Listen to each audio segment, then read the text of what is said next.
6 சட்டப்பேரவை உறுப்பினர்களுடன் ஜார்க்கண்ட் முன்னாள் முதலமைச்சர் சம்பாய் சோரன் பாஜகவில் இணைய திட்டமிட்டுள்ளதாக தகவல். சீருடை பணியாளர் தேர்வாணைய தலைவராக ஓய்வு பெற்ற அதிகாரியை நியமித்த தமிழக அரசுக்கு அன்புமணி கண்டனம். மதுரை மீனாட்சி அம்மன் கோவில் மற்றும் வேளாங்கண்ணி மாதா பேராலயத்தில் சுற்றுச்சூழல் பாதுகாப்பு நடவடிக்கை. அமைச்சர் மெய்யநாதன் தகவல். நடுவண் அரசின் முக்கிய பணியிடங்களில் இடஒதுக்கீடு மறுக்கப்பட்டு ஆள் சேர்க்கை நடப்பதாக ராகுல் காந்தி குற்றச்சாட்டு.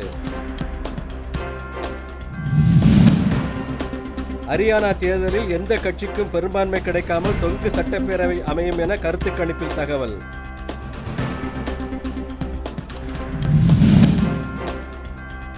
அதீத காய்ச்சல் மற்றும் மூச்சுத் திணறல் காரணமாக மலையாள நடிகர் மோகன்லால் கொச்சியில் உள்ள தனியார் மருத்துவமனையில் அனுமதி.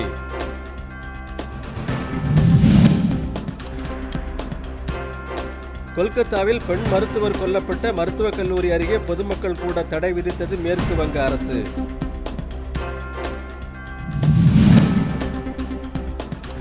தாம்பரத்தில் பணிகள் முடிந்ததை அடுத்து சென்னை கடற்கரை செங்கல்பட்டு புறநகர் மின்தொடர் வண்டி சேவை வழக்கம் போல் இயக்கம். 2.5 ஆண்டு காலம் தாமதமாக அத்திக்கடவு அவிநாசி திட்டம் தொடங்கப்பட்டுள்ளதாக எடப்பாடி பழனிசாமி குற்றச்சாட்டு.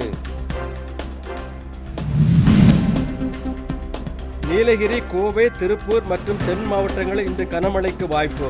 சென்னை வானிலை நடுவம் தகவல்.